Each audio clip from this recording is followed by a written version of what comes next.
कर्ता पूरक निर्भो निर्वैर अकाल मूरत अजूनी सैभम गुरु प्रसाद जप आद सच जुगाद सच है भी सच नानक होसी भी सच। सोचे सोच न होवई जे सोचे लखवार चुप्पे चुप न होवई जे लाए रहा लिवतार भुखिया भुख न उतरे जे बन्ना कुड़िया पार सहस सियानपा लख होवे ता इक न चले वार किव सचियारा होइए किव कूड़े टुटे पार हुक्म रजाई चलना नानक लिखिया ना। Thank you. उन्होंने सिख धर्म की स्थापना की थी। ऐसा कुछ नहीं है कि उन्होंने कोई अलग से धर्म चलाया था। गुरु नानक देव जी का जन्म 1469 में ननकाना साहब जो कि अभी पाकिस्तान में है वहां हुआ था।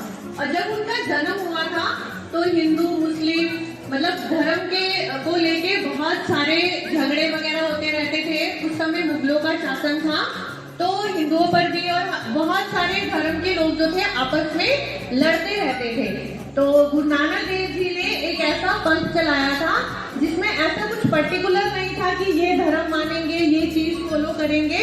तो उन्होंने सब बस ये कहा कि जो भगवान है परमात्मा जो है वो एक है।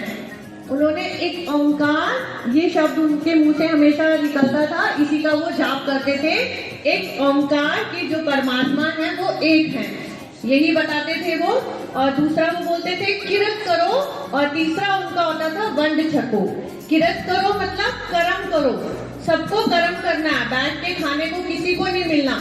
ये नहीं कि अगर आप कोई जो है बस भगवान का नाम जपते रहो कोई आपके मुंह में आके खाना डालेगा, ऐसा नहीं है। किरत करो यानी आपको काम करना पड़ेगा, कर्म करते रहो, कर्म करते करते भगवान को याद करो, परमात्मा को याद करो।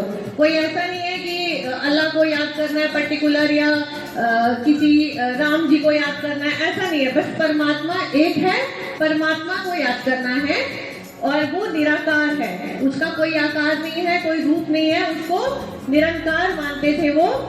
तो उनकी 3 शिक्षाएं मेन रही हैं। क्या बताया मैंने कि परमात्मा को याद करना है, किरत करो यानी कर्म करो और वंड छको। वंड छको मतलब बांट के खाओ। आप लोगों ने देखा होगा कल भी आप अगर गुरुद्वारे में जाओगे, गुरुद्वारे में कोई भी जा सकता है, उसमें कोई पर्टिकुलर धर्म के लोग नहीं जाते हैं, कोई भी जा सकता है, हिंदू मुस्लिम सिख ईसाई कोई भी जा सकता है वहाँ पे। और वंड छको का मतलब होता है बांट के खाओ।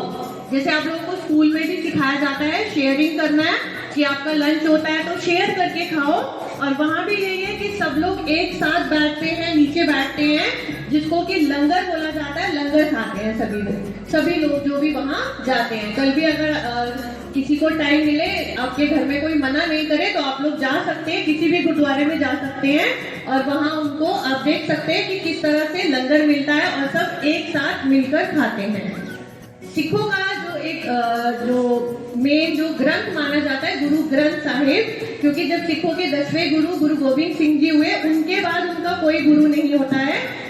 गुरु गोबिंद सिंह जी ने ये बोला था कि उनके बाद जो है गुरु ग्रंथ साहिब जो है उसमें क्योंकि सभी जो भी शिक्षाएं जितने भी गुरु रहे उन्होंने जो भी सिखाया उससे रिलेटेड जो भी शिक्षाएं उन्होंने दी वो गुरु ग्रंथ साहिब में है।